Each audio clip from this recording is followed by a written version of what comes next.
आज हम जो सवाल पढ़ने जा रहे हैं वो कल वाले हो गए सारे। अब फिर से आपके पास जो सवाल है सेम टू सेम वैसे ही है। एक्सरसाइज कौन सी है आज? 2.3 और जो प्रश्न है आपका वो है आज तीसरा प्रश्न। कौन सा है? थर्ड।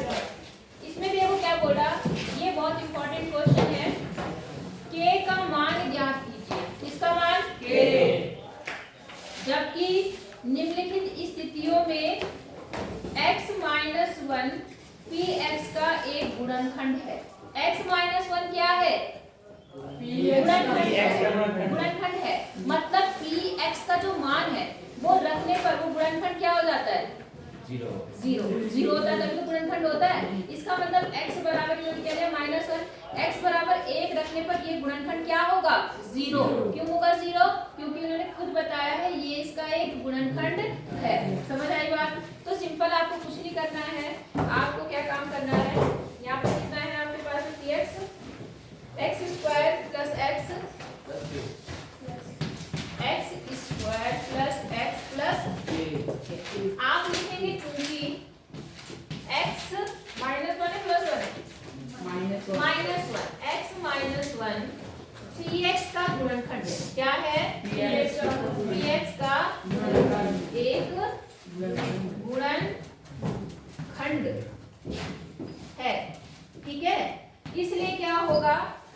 x बराबर 1 रखने पर क्या होगा बताओ? गुणनखंड क्या करता है? इस मान को 0 करता है। हाँ या ना? मतलब लास्ट में px क्या आता है? 0। ठीक है, इसलिए x बराबर 1 रखने पर जो px होगा वो क्या होगा? 0 होगा। क्योंकि खुद बोल रहा है कि ये गुणनखंड है, इसलिए हमें पता है कि px क्या होगा? 0 होगा। नहीं आई बात समझ में? अब आप x जगह पे x का मान रखो, px जगह पे px का। तो यहाँ तो कितना आ गया? 0। और यहाँ कितना आ गया? 1 रखो, तो यहाँ पर कितना हो गया? 1 का स्क्वायर। यहाँ पर क्या हो गया? 1 और यहाँ पर k, क्योंकि k का मान आपको निकालना है। अब देखो 1 का स्क्वायर क्या होता है? 1 और फिर से यहाँ पर 1 और यहाँ पर k। अब यहाँ पर कितना बन जाएगा? 1 2 और यहाँ कितना है? और यहाँ कितना था? 0। अब ये प्लस में इधर आके क्या होगा? माइनस। तो k बराबर कितना आ गया? बस k का मान आ गया। समझ आया नहीं आया? पक्का बताओ। तो एक सवाल खुद कर लो, उसके बाद में फिर अगला बताती हूँ। अगला भी आपने 7th क्लास में खूब कर रखा है, 7th में क्या 8th में। ठीक है, फटाफट कर लो। समझ आया नहीं आया? तीसरा ले लो। चलो ठीक है, px = kx² -√2x + 1 कर दिया। ठीक है, अब मैंने क्या बोला? इन्होंने बोला x + 1 इसका क्या है? गुणनखंड है। x - 1 इसका क्या है? गुणनखंड। तो सिंपल सी बात है, x बराबर 1 रखने पर px क्या होगा? 0 होगा, है ना? तो यहाँ पर मैंने रख दिया, ये क्या बन गया? 0। यहाँ k आ गया, इसकी जगह पर कितना आ गया? 1² -√2 आ गया। ठीक है, यहाँ पर भी कितना आ गया? 1 + 1। समझ आया? तो ठीक है, देखो यहाँ पर क्या हो गया? 1 को 1 से गुणा करेंगे कितना आएगा? 1 और उस 1 को k से गुणा करेंगे तो k आ गया।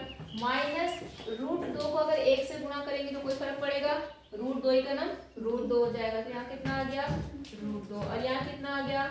1 और यहाँ कितना आ गया? 0। बोलो, बात समझ आई? अब k को यहीं रखो क्योंकि ये प्लस में है, बाकी दोनों को कहाँ लिया आओ? इधर। तो जो प्लस है वो माइनस हो जाएगा, जो माइनस है वो क्या हो जाएगा? प्लस। तो ये क्या है? माइनस। इधर आके क्या होगा? प्लस। ये प्लस हो गया और ये क्या है? प्लस। इधर आके माइनस। तो ये आ गया k का मान आपका। चाहो k इधर भी ले सकते हो। बोलो, बात समझ आ गई आपको कि नहीं आई? कोई दिक्कत? बस इतनी सी तो बात है। हो गया? बाकी हुए कि नहीं हुए? करो फिर, फटाफट करो, फिर मैं आगे नेक्स्ट वीक बताऊँ। फिर देखो, अब करना है चौथे पॉइंट में करना है गुणनखंड, जो आपने पहले पढ़ रखा है जी। आपको याद, अगर मैं पढ़ाऊंगी तो आपको याद आ जाएगा। ये पहले भी आपने ये सवाल करे हुए हैं और मैं उस टाइम भी बोलती थी कि आपको ये 9th में भी मिलेंगे। देखो चौथे प्रश्न में देखो क्या करना है। पहला ले लूं मैं, यहाँ कितना है? 12x² -7x + 1। मैंने कहा था कि जितनी घात का बहुपद होगा, कितनी घात का बहुपद है? 2। तो उसके 2 गुणनखंड होंगे? कितने गुणनखंड? दो। या 2 शून्यक होंगे, ये भी बोल सकते हो। मतलब 2 ऐसे x के मान निकलते हैं जो इसको 0 करते हैं। बात समझ आ गई? 3 घात का समीकरण है तो 3 गुणनखंड होंगे, 3 शून्यक होंगे। ठीक है, दिमाग में रखना ये बात। कभी कभी एक दो नंबर में पूछ लेता है, एक समीकरण दे देगा, बोल देगा इसमें गुणनखंड कितने होंगे या इसमें कितने शून्यक होंगे। बात समझ आई? अब उन्हें निकालने का तरीका गुणनखंड को सबसे पहले याद करो। इसको मैं बोलती थी, इसको असेंडिंग ऑर्डर, डिसेंडिंग ऑर्डर में रखो। डिसेंडिंग मतलब सबसे पहले बड़ी घात, फिर एक घात, फिर बिना घात। वैसे ही ये अगर ऐसा नहीं होगा तो इसको सबसे पहले 2 घात, फिर एक घात और फिर बिना घात का लिखना। समझ आया? अब दूसरा काम क्या करते थे, जो x के साथ होता है उसको और जो बिना x के साथ होता है उसको गुणा करते हैं। याद आया?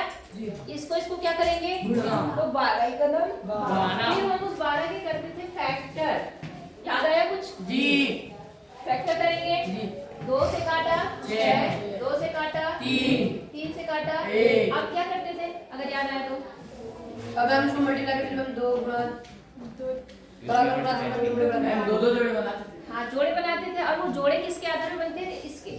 अगर यहाँ प्लस है, क्या है? प्लस। तो यहाँ जो जोड़े बनेंगे वो प्लस करके हमें साथ देगा।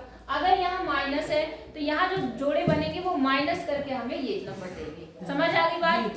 अगर यहाँ प्लस है तो जोड़े प्लस करके साथ देंगे, अगर माइनस है तो जोड़े माइनस करके साथ देंगे। समझ आई बात? अब आप इनमें से ऐसे जोड़े बनाओ जो जोड़ने पर 7 बन जाए। सारे नंबर यूज होने चाहिए, ये भी याद रखना पड़ता है। 2 2 4 32। हाँ, जैसे अब देखो, मान लो थोड़ी देर के लिए मैं गलत लिखी, यहाँ मैंने ले लिया 2 3 6 और यहाँ बन गया 2, तो 6 और 2 कितना हो गया? तो क्या यहाँ 7 आया? नहीं जी। 8 आया, तो ये जोड़ा नहीं चलेगा। लेकिन अगर मैं ये वाला ले लूं, 2 दूनी 4 और यहाँ पर 4 और 3 4 चल गया, तो ये लेंगे। समझ आया? याद है? 2 को प्लस लेकर 7 आया तो 3 नहीं लेने, हमें केवल 2 जोड़े बनाने हैं, 2 पेयर बनाने। क्या बनाने हैं? 2 पेयर। समझ आ गई बात? वो तो यहाँ पे तुक्का ये है कि 2 को 2 से गुणा करने पर भी 4 होता है, जोड़ने पर भी 4 होता है। हमें गुणा करके बनाने पड़ते, जोड़ना नहीं पड़ता। ठीक है ना? अच्छा, ये समझ आ गया आपको? अब देखो करना कैसे। पहले इसको ऐसे लिखते हैं और जो हमने यहाँ पर ये करा ना फैक्टर, 7 की जगह वो फैक्टर आएगा। तो फैक्टर हमारे क्या बने? 4 और 3। आप इसे ब्रैकेट में लगाना, 4 प्लस 3। लेकिन मैं इसके साथ x भी तो मैं डायरेक्ट लिख दे रही हूँ, एक स्टेप छोड़ मतलब कम कर दे रही हूँ। 4x प्लस 3x और प्लस। यहाँ तक समझ आया नहीं आया? क्या करेंगे? फैक्टर करेंगे, 2 जोड़े बनाएंगे। अगर प्लस है तो प्लस करके ये नंबर आना चाहिए, अगर माइनस है तो माइनस करके। ब्रैकेट का ध्यान जरूर रखना, ब्रैकेट जरूर लगाना। ठीक है? अब क्या करेंगे? ब्रैकेट ओपन करेंगे। क्या करेंगे? तो ब्रैकेट ओपन करने का केवल क्या रूल है? अगर यहाँ पे प्लस है तो चिन्ह नहीं बदलेंगे, माइनस है तो चिन्ह बदल जाएंगे। तो यहाँ प्लस है तो क्या हो गया? माइनस। और यहाँ पे प्लस है तो क्या हो गया? माइनस।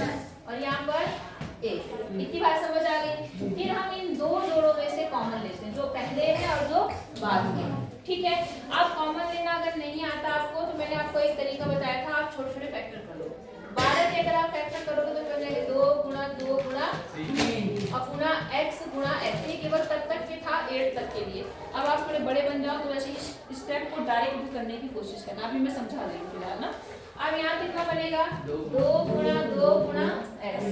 यहाँ तो कुछ नहीं बनेगा, 3 गुणा x ही आएगा। और यहाँ कितना आएगा? 1 ही आएगा। कोई दिक्कत? अब बताओ इन दोनों में क्या कॉमन है? 2 1 2 और एक और 2 कॉमन है, एक और 2 कॉमन है और कुछ x है ना? अब देखो ये चला गया, ये चला गया, ये चला गया, ये चला गया, ये चला गया, ये चला गया। तो यहाँ क्या बचा? 3x। तो यहाँ कितना आ गया? 3x। और यहाँ पे माइनस है तो माइनस, और यहाँ से सब चला गया तो क्या बचा? 0 नहीं बचता, 1। क्या बचा? 1। यहाँ 1। बात समझ आ गई? अब यहाँ आ जाओ, इन दोनों में कुछ कॉमन नहीं है कुछ कॉमन? तो जब कुछ कॉमन नहीं होता तो क्या कॉमन होता है? 1। तो हम यहाँ पर क्या कॉमन लेंगे? 1। अब याद रखना, क्योंकि ब्रैकेट खुला हुआ था, हमने एक कॉमन ले लिया और ब्रैकेट लगा दिया। जैसे ही ब्रैकेट लगाते हैं अंदर के चिन्ह क्या होते हैं? जैसे खोलने में बदलते वैसे ब्रैकेट लेने में भी बदलते हैं। तो ये जो ये माइनस था ये क्या बन गया? प्लस। और ये प्लस क्या बन गया? माइनस। और आप जब ये वाली लाइन कर लोगे तो आपका सही जा रहा गलत जा रहा वो ये बताते हैं। दोनों ब्रैकेट में एक जैसी चीज आएगी तो सही है वरना गलत। तो एक जैसी आ गई तो सही जा रहे हैं आप। ठीक है? तो अब इन दोनों को एक साथ लिख लो। 3x माइनस 2, मतलब इन्हें एक में रख दो और जो बचा है उन्हें दूसरे में। तो बचा क्या है यहाँ पर 2 दूनी 4x, ये 4x और यहाँ क्या बचा -1, ये दूसरे में। आई बात समझ में? ये वाला और जो यहाँ पे ये वाला, ये एक में आते हैं और ये वाला एक में। ठीक है, जैसे हम गुणा करते थे, याद है आपको? हम इन्हें गुणा भी कैसे करते थे? पहले हम लोग क्या करते थे, एक लिखते थे, फिर पहला ब्रैकेट, फिर दूसरा लिखते थे, दूसरा ब्रैकेट करते थे, ऐसे वैसे यहाँ पे। समझ आ रही बात या नहीं आई? तो इस तरह से आपको करना है। तो देखो, दो घात का बहुपद था और दो आपके गुणनखंड आ गए। समझ आया? तो अब ये सवाल कोशिश करना। और अगर मैम एक की जगह अगर मैम 2 होता है या फिर मैम 4 होता है, कोई फर्क नहीं पड़ता, मैंने तो रूल बताया आपको, उससे कोई बस आपको इसको इससे गुणा करके ही फैक्टर करने हैं। समझ आया? और जोड़ने या घटाने पर ये नंबर आएगा। समझ गए? जोड़, अगर यहाँ पर जोड़ है तो जोड़ने पर ही आएगा, अगर घटाओ तो माइनस करने पर ही आएगा। समझ गए कि नहीं? याद करो पहले क्या रखा है, याद आया नहीं आया? क्या तो हमें तो क्या खाया सुबह वही याद नहीं रहता, तो अभी क्या याद रहेगा? ये सवाल करना, फिर वो देखूंगी मैं।